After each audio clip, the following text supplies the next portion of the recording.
When it comes to nutrition, there's usually two conversations that you need to have.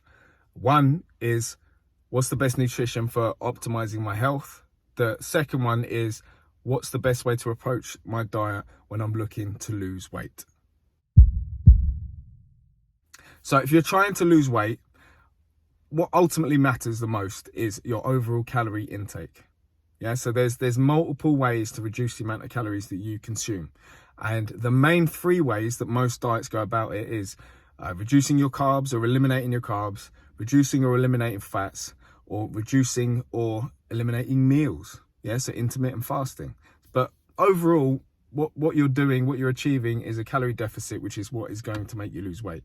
Now, if you're trying to lose weight and maintain as much muscle tissue as possible, so you get more toned and your body fat percentage drops rather than just your overall weight, then you want to stimulate the muscles by exercising, and you want to keep your protein relatively high enough to maintain the muscle tissue you got to the best of your ability. It depends how much you drop your calories. If you drop them too low, then you're probably going to be catabolic to your muscle tissue anyway, and it's going to break down anyway. So yeah, if you're overall trying to lose weight, one of three things: low carb, low fat, or intermittent fasting, or you can just calorie count. All of it works. Just overall consuming less calories. I prefer, when I'm trying to lean down, it's just intermittent fasting. Yeah, or doing a combination. Some days I'll do like a no carb day. Some days I'll do lower fats for meals, and then I'll intermittent fast and do a couple of days fasting a week. That is what works best for me. So you've got to play around with all the different kind of like ways of doing things and figure out what's going to be the best thing for you. And that might change with time, and it usually does. What works now may not work in 6 months, and so forth. So play around with different protocols, different ways of restricting calories. That's the first conversation you need to have. And first thing you need to look into is overall calorie restriction. That's what I need to do if I'm looking to lose weight. And if I want to maintain muscle tissue, maintain a decent amount of protein, and also make sure that you're stimulating your muscles so you're less likely to lose the muscle tissue. Okay. The second conversation is about health, and there is crossover, because if you're eating calories from low nutrient dense foods, foods that haven't really got a lot of nutrients in them. I mean, that good, the vitamins and the minerals and the good fats and the stuff that your body needs, and the decent proteins that are bioavailable and that can be absorbed into your system properly. If you're not eating decent quality foods and you're eating low nutrient dense foods, your body is obviously gonna release hormones to tell you to eat. Yeah, because it's not getting what it needs. That makes sense, right? So if you're doing a low calorie diet or reducing your calories on a diet, and you're not getting the nutrients your body needs, you're far more likely to struggle with that diet. You're far more likely to be hungry more often on that diet. That makes sense, right? So that's why it's important to consider what is optimal for health. What does my body actually need to be healthy? Okay, so there's a few things. This is like keeping it real dead simple. But the main things that are essential, that you need to get in your diet, that your body cannot produce by itself. You need to get these through your diet. See them as like the primary colors. Yeah, the blue and the yellow and the red, the colors that can make all the other colors. These are the essential amino acids, which proteins. Then you've got essential fats. Then you've got things like vitamins, minerals, fiber. There are things like phytonutrients and antioxidants and all that sort of stuff as well. But just as I said, just to keep this kind of like general and easy to digest, just think of proteins, fats, vitamins, and minerals. Okay, so having that as like the foundation of your diet is a good idea. Yeah, to making sure that you're getting the essential stuff that your body needs.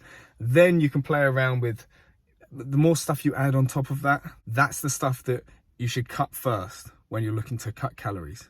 Does that make sense? So protein, a good kind of way to roughly work out how much protein you want to be consuming. If things change if you're weight training and doing frequent exercise compared to if you're not.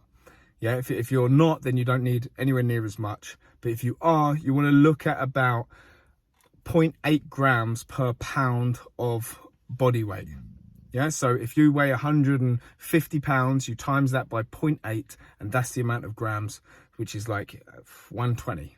Yeah, 120 grams of protein that you're going to need in the day, as just a rough guide. Yeah, you can do it as just like a rough guide, just to roughly gauge what you're getting. But if you're not working out, you could probably get away with a lot less than that. You could probably get away with 80 odd grams or something like that. So these are all just kind of like rough numbers. It depends on several things as well, like the bioavailability of it. If you're vegan or vegetarian, like from plants, if you're getting your protein from plants a majority of the time, it's not as bioavailable that it is from meats. So you have to consider that and then up your protein intake and have a little bit more than you usually would. Okay, so if you're vegan, you might want to consider having protein shakes and stuff like that. If you're eating meat, you want to make sure that you're getting high quality meat. For like wild is the best. Second best is well looked after animals, you know, grass fed, all that sort of stuff.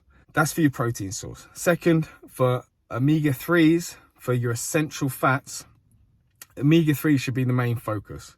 Okay, so there's several ways you can get them. If you're vegetarian or vegan, it's from like seaweed, algae, basically sea vegetables. There's loads of different sea vegetables that are high in omega-3. You want the DHA and EPA that's going to be available. So you want to get it from things like sea vegetables rather than flax seeds, because flax seeds are the ALA and you need the DHA and EPA for it to be. Basically just eat seaweed vegetables if you're vegan, and if you're not, if you eat fish, if you eat meats, then fish, like things like mackerel. A good acronym is SMASH, so sardines, mackerel, anchovies, salmon and herring. They're lower in mercury and they have a higher omega-3 content, so they're the best fish to consume. And then you've got obviously like wild meats and stuff like that. So keeping your omega-3s high, making sure you're getting plenty of healthy fats in your diet is very important. It's essential. Then for the vitamins and minerals, you want a variety of loads of different types of plant foods. Okay, now when you're thinking about variety, look at variety of species, so mushrooms or broccoli family, loads of different kind of like families of vegetables and plants. And then the second thing is colors. Yeah, so look at a variety of different colors when it comes to the plants that you're consuming. Okay, so that's kind of like just a very general overall look at the way that I approach diet. Okay, and that's a limited view at the minute. Like there's loads more detail that you can go into with it, but I find that that's the same as anything, right? The more you dissect it, the more you delve into it, the more complicated it gets and the less likely you are to do it. Yeah, so I hope this video has helped you to gain a little bit more of an understanding around nutrition and what to do if you're looking to just be healthier, and what to do if you're looking to lose weight, and what to do if you want to do a combination of the both. If it has, then drop me a comment below, let me know, like the video, and I'll see you in the next video.